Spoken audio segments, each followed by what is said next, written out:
Halo teman-teman, jumpa lagi bersama saya Suster Grace di channel Suster Grace. Apa kabar semuanya? Semoga semua teman-teman semua tetap sehat, tetap semangat, tetap gembira di dalam hidup dan di dalam melaksanakan tugas dan aktivitasnya. Kali ini saya ingin menjumpai teman-teman dengan sedikit sharing ya.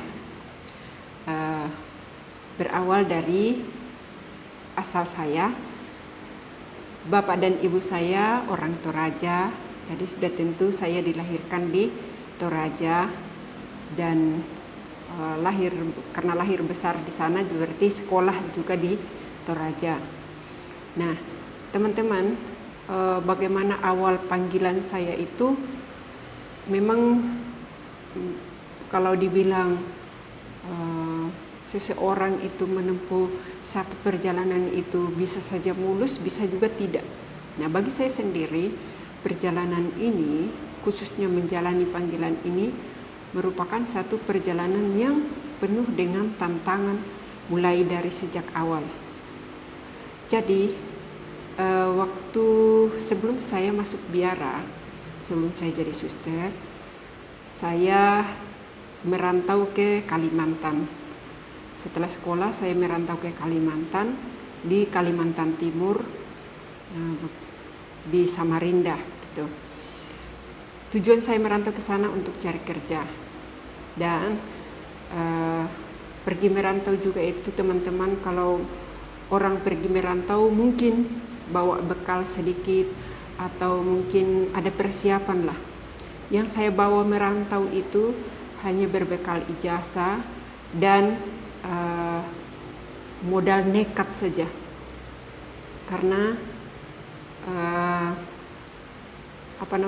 saya ingin membantu orang tua, ingin membantu saudara-saudara, karena orang tua saya hanya seorang petani. Berbekal niat dan nekat itu, maka saya hanya membawa ijazah dan tanpa rencana yang panjang. Jadi saya merantau itu 2 hari lagi ada teman yang mau pergi ke Kalimantan, ke Samarinda. Kemudian waktu itu saya pulang dari gereja, saya tahu bahwa akan berangkat ke Kalimantan. Nah, saat pulang gereja itu saya langsung sampaikan kepada bapak dan mama bahwa saya akan ikut ke Kalimantan. Apapun caranya saya mau pergi, saya mau merantau begitu. Dan segera itu bapak memberikan uang untuk beli tiket kapal dengan ongkos bisnya. Nah, saya sudah lupa waktu itu tiket kapal berapa ya sampai ke Samarinda. Yang saya tahu teman-teman, dengan tiket itu saya bisa ke sana, tetapi waktu sampai di Samarinda itu uang yang ada di tangan saya itu sisa 25.000. Nah, karena di Samarinda sudah ada kakak sepupu saya yang kebetulan sudah kerja, maka syukur juga bahwa saya bisa numpang sementara di mesnya karena dia tinggal di mes. Nah, sampai di kakak jemput saya dengan keluarga teman yang pergi itu, jemput saya setelah saya sampai, lalu kami ke mes. Tidak memperpanjang waktu lagi, besoknya kakak langsung berusaha mencari bagaimana cara untuk mendapatkan KTP dan untuk mengurus surat bisa memasukkan lamaran di perusahaan-perusahaan. Dan dengan bantuan teman-temannya saya bisa mendapatkan KTP dan saya membuat surat lamaran, dan ada keluarga yang sudah kerja di perusahaan kayu plywood yang bisa jadi CO saya, yang mau juga jadi CO saya. Jadi akhirnya saya titipkan lamaran saya masukkan waktu itu 3 lamaran di 3 perusahaan. Nah, yang keluar duluan itu hanya 4 hari kalau tidak salah sudah ada panggilan,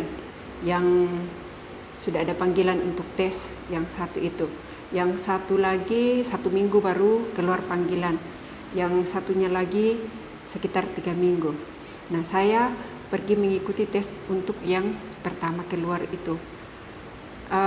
Tesnya pertama tes tertulis, saya lulus. Hari pertama saya lulus. Kemudian besoknya harus mengikuti tes interview. Saya pergi lagi dan saya lulus.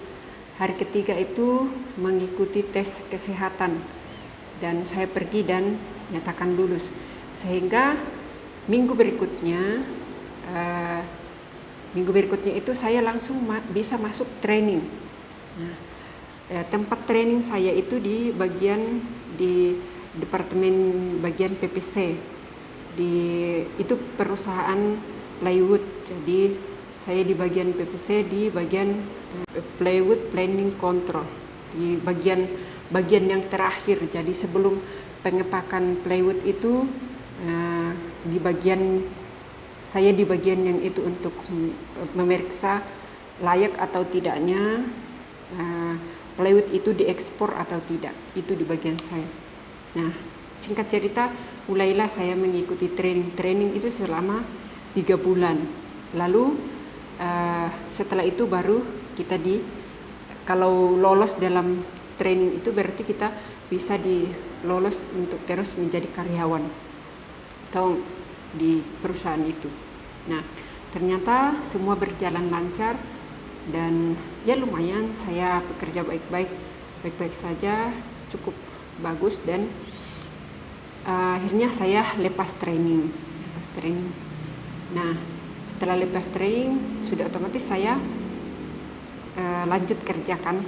Nah, teman-teman, waktu saya mulai training, karena tempat kerja saya itu jauh, kalau saya tinggal di mes dengan kakak, akhirnya saya ngekos di dekat-dekatnya yang bisa saya jangkau.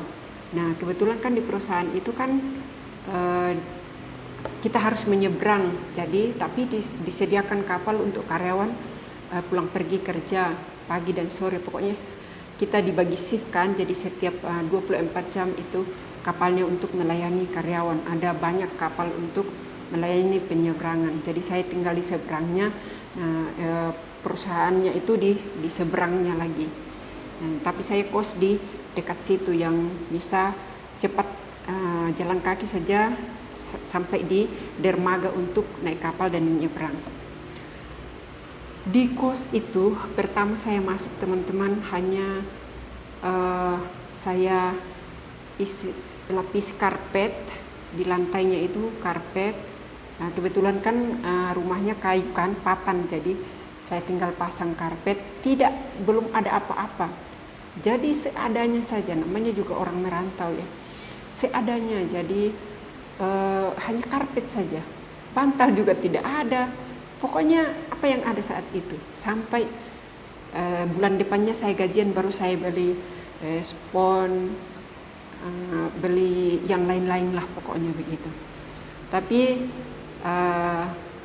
teman-teman tahu enggak, yang pertama saya beli waktu saya gajian itu, saya beli salib, beli rosario, beli kitab suci dan patung Bunda Maria.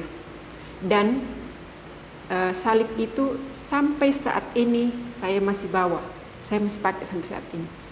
Sampai sekarang waktu saya sudah berhenti kerja, saya bawa salib itu untuk doa pribadi di kamar.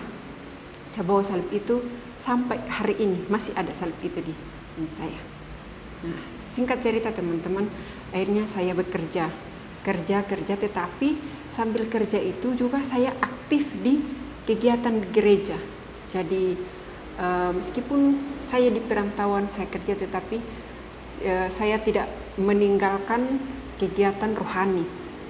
Justru di perantauan itu kegiatan rohani, dan anggaplah panggilan saya itu semakin terpupuk begitu. Nah, teman-teman minta maaf mungkin terlalu panjang, nanti kita sambung di part keduanya untuk perjalanan panggilan selanjutnya ya. Nantikan di episode berikutnya.